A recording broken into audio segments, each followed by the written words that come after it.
Hey guys, this is Katherine Donovan. Remember in the last part of that podcast episode where I said this topic is going to be very delicious? I lied. Sorry. But the topic I want to discuss, Father's Day is approaching, and I like to say I kind of hate that day.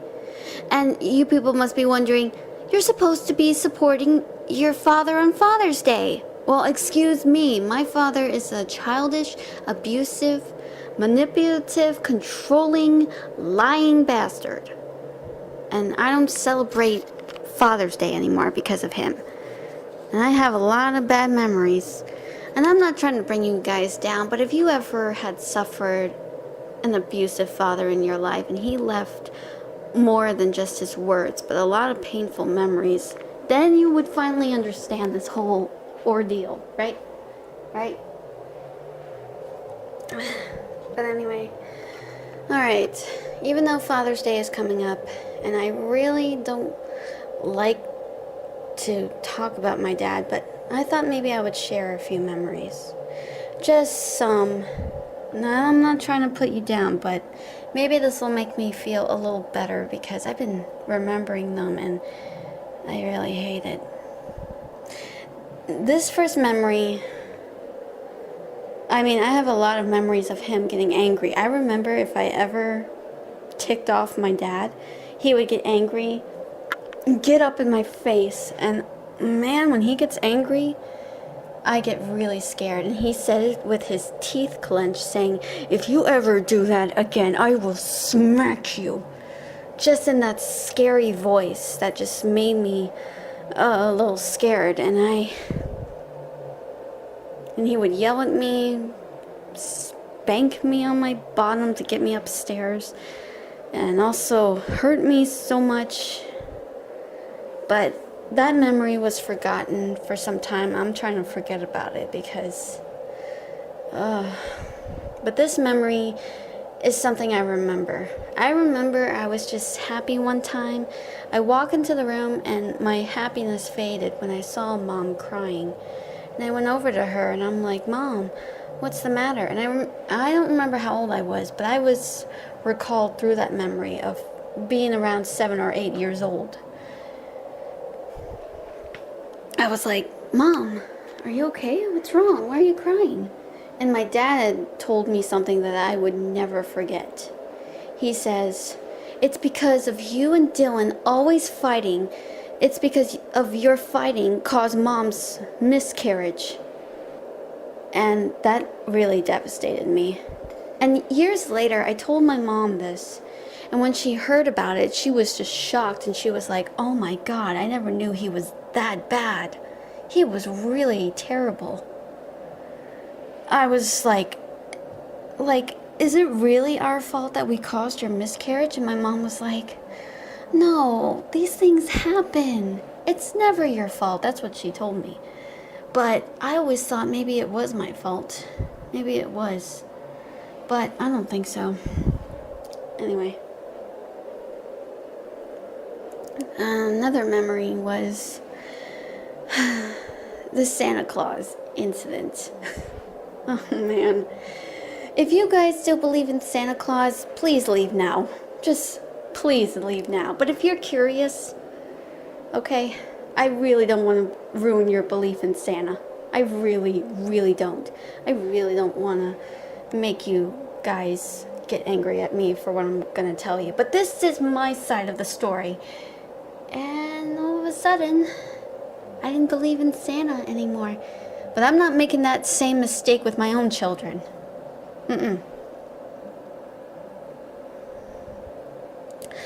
I remember I was little. I can't remember, again, I don't remember. I must have been like 11 or 10 at the time. Probably 11. But, or maybe 10. Who cares? Who cares how old I was? So I was in the car with my dad. We were talking a little bit about Christmas. All of a sudden, I was bouncing in my seat with excitement, saying, "Oh, Daddy, I can't wait until I see what Santa has in store for me. I can't wait until he sees." that's when my dad let out a heinous, cruel laugh. And he told me these exact words I would never forget. "Brianna, Santa doesn't exist." I was surprised by this, and I insisted, saying, "Yes, he is."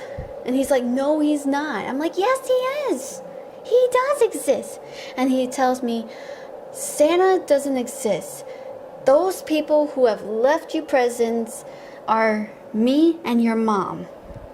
And that actually broke my heart. I was like, "What? No, it can't be." I was so shocked at this. I was like, "You gotta be kidding." Destroyed me. And when my dad explained it, all of a sudden he got angry and says, "If you tell your little brother, Jimmy, about this, you'll get no Christmas presents."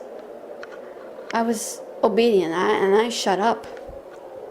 Because, well, Jimmy already knew. I thought he didn't know, so I kept my mouth shut because I wanted to get Christmas presents.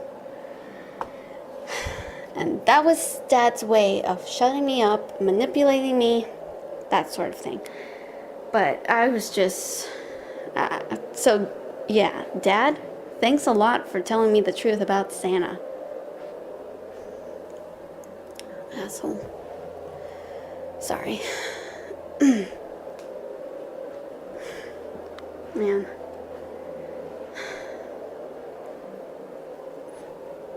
Okay, let's see.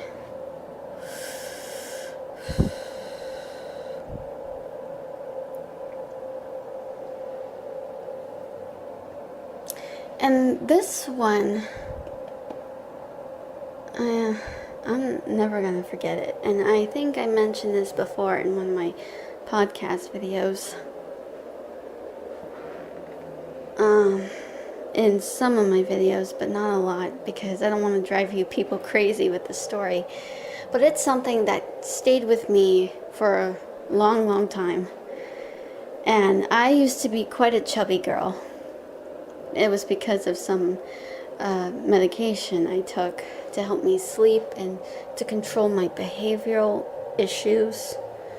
So it was around the time I was in middle school. I remember it like it was yesterday. My dad was the one that picked me up instead of Mom. And I was really excited to see him.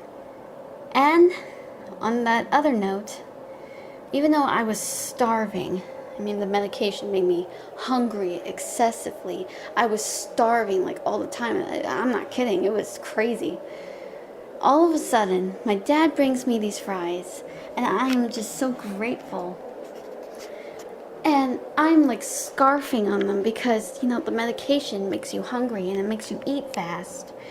And my dad at first was like, hey, easy. I was like, "Oh, sorry." But I couldn't help myself. I was starving. Oh my God, it was really good. And I just was lost in my thoughts, just eating. And he tells me again, hey, stop. I'm like, "Okay, sorry." I tried my best, but I couldn't help it. I was just eating more and more and more.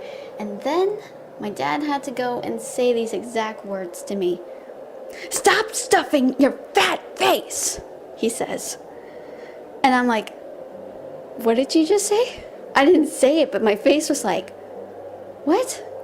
And all of a sudden, I closed the box back, and I didn't feel like eating anymore. I was like, I didn't know when to snap at him or cry, but I just kept my mouth shut. I was like, "I can't believe he said that.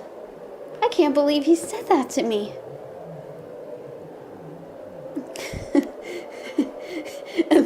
And the ironic thing is, after we got home, I had to drink fruit punch, but I was still mad.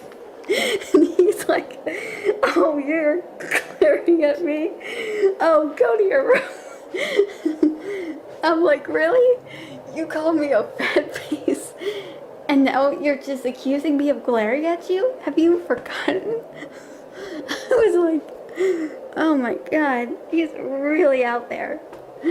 Oh my god, he really is out there. Oh my god.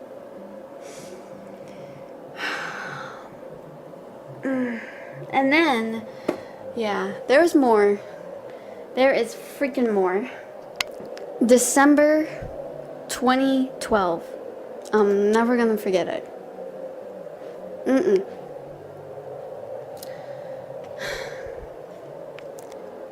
My dad and my mom got divorced, so we had like custody, and we can decide if we can see dad or not. So, yeah,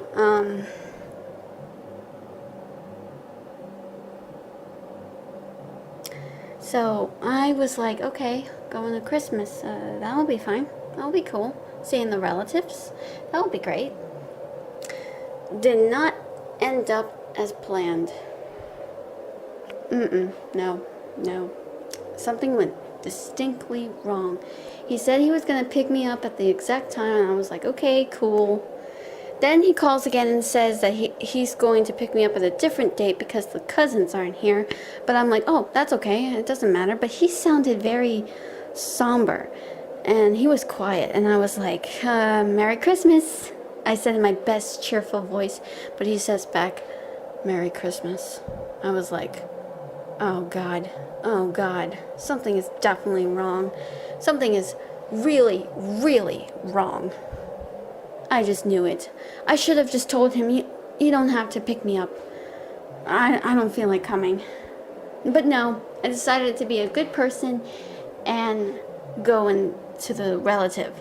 So he picks me up, and from that moment, I knew something was wrong. He got really angry because of the fact that mom is a greedy bitch. Because of the fact is, I'm not thankful that grandma got me headphones. And what? No custody, no nothing, blah, blah, blah. And I was just like trying to talk him down, trying to tell him that it's nothing. It's not the headphones. It's just maybe grandma should have used money to help support. But my dad was like accusing mom of this, accusing her of that. Then he says, oh, maybe I should just take you home. I should have said, fine, I don't care. I want to go home. I don't want to listen to this. But instead I'm like, really?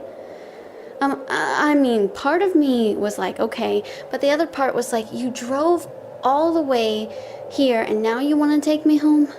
Ridiculous. And he says to me in that mocking tone, like, you only want to see the babies, my little cousins. I'm like, I want to see the other cousins too, not just them. Even though part of me was like, yeah, I want to see the babies. Okay, so what? I haven't seen them in a long time, and I've seen them grown. And now I want to see what they're up to now. So yeah.